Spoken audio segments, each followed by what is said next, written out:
আসসালামু আলাইকুম এভরিওয়ান। নতুন আরেক ব্লগে সবাইকে স্বাগতম। কেমন আছেন সবাই? আশা করব আল্লাহর রহমতে ভালো আছেন। আলহামদুলিল্লাহ আমরা ভালো আছি। কি অবাক হয়েছেন তো? আসলে এখন কাশফুলের সময় না, যেহেতু দেখলাম তাই ভাবলাম একটু ছবি তুলে রাখি, তাই করলাম আর কি, আপনাদের মাঝে শেয়ারও করে ফেললাম।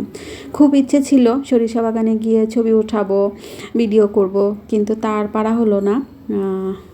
এখন যেহেতু বাচ্চাদের পড়াশোনার চাপ অনেকটাই কম, তাই আমাদের ঘোরাঘুরি আর শেষ হচ্ছে না। তো গত ব্লগে বলেছিলাম নানুর বাড়ির কথা। তো এটা সেই নানুর বাড়ির স্কুল, বলতে পারেন আমার মার স্কুল। তো সেখানে গিয়েছিলাম। তো মাঠে, অনেক বড় মাঠ স্কুলের ভিতরে। তো সেই মাঠে অনেকক্ষণ বসেছিলাম, আড্ডা দিয়েছি, বাচ্চারা খেলাধুলা করেছে।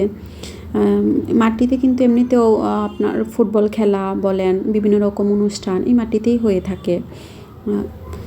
তো আমরা অনেকক্ষণ বসেছিলাম এখানে, সবাই মিলে মজার আড্ডা দিয়েছি। সূর্য অস্তটাও দেখেছি এখান থেকে। সূর্য অস্ত বলতে কি একদম পড়ন্ত বিকেলে যে সূর্য ডোবা ডোবা, সেটাই আর কি।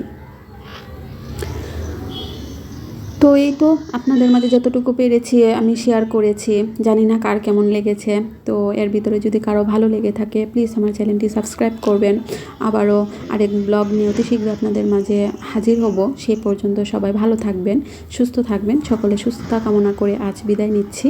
আল্লাহ হাফেজ। আসসালামু আলাইকুম।